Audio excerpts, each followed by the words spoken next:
Ever since Lebanese Prime Minister Saad Hariri abruptly resigned during a visit to Saudi Arabia on November 4, he has struggled to assure his people and the world that he was not coerced, that he is not being held in the capital Riyadh against his will, and that he is not a mere pawn in Saudi Arabia's enduring quest to isolate arch-rival Iran. Few believe him. That a Lebanese politician should be targeted by a foreign entity isn't so unusual.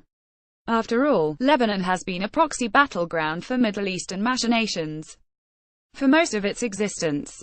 The greater question is why, at a particularly tumultuous time in regional relations, wars in Syria and Yemen, ISIS still a presence, an activist Israel, a resurgent Iran, Saudi Arabia would choose to disturb what had been a rare moment of calm in Lebanese politics.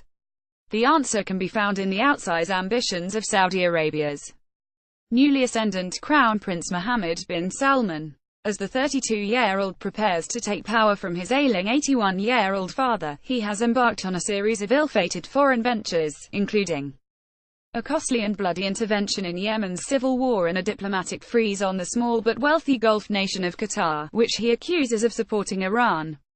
Qatar shrugged and responded by deepening ties with Tehran.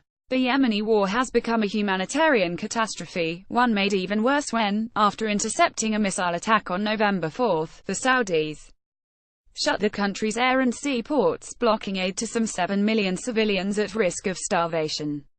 But the intervention in Lebanon, a country comprising competing religious sects that shares a tense border with Israel, could prove to be the most ill-fated of all. In 2016, with Saudi encouragement, Hariri's Future Movement Party formed a power-sharing government with militant group Hezbollah, in order to end a political stalemate. But Riyadh now seems to be souring on the deal, accusing Hezbollah and Iran of supporting anti-Saudi rebels in Yemen.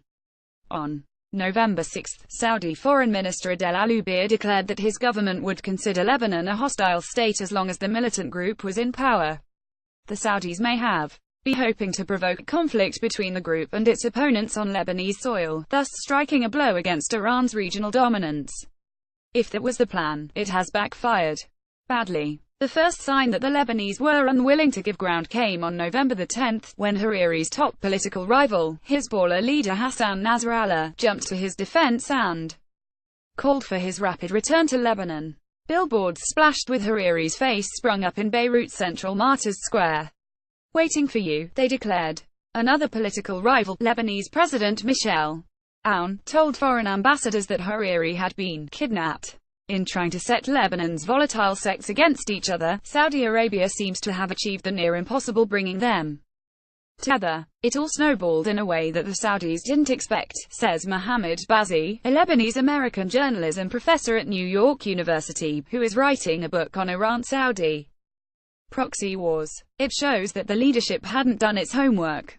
Salman is also unlikely to have had much support in this gambit from the US, even though he enjoys a close relationship with the Trump administration and shares a personal bond with Trump's son-in-law Jared Kushner.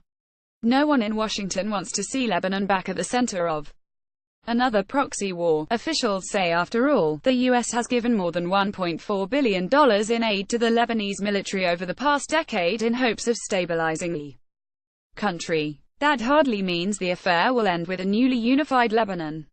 The opposite is likely.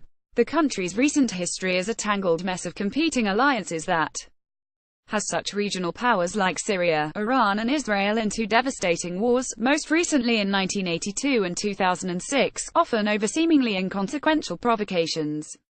The youthful crown prince may have thought that by tugging a few threads of the Lebanese political knot, he could remake the region in Saudi Arabia's favor.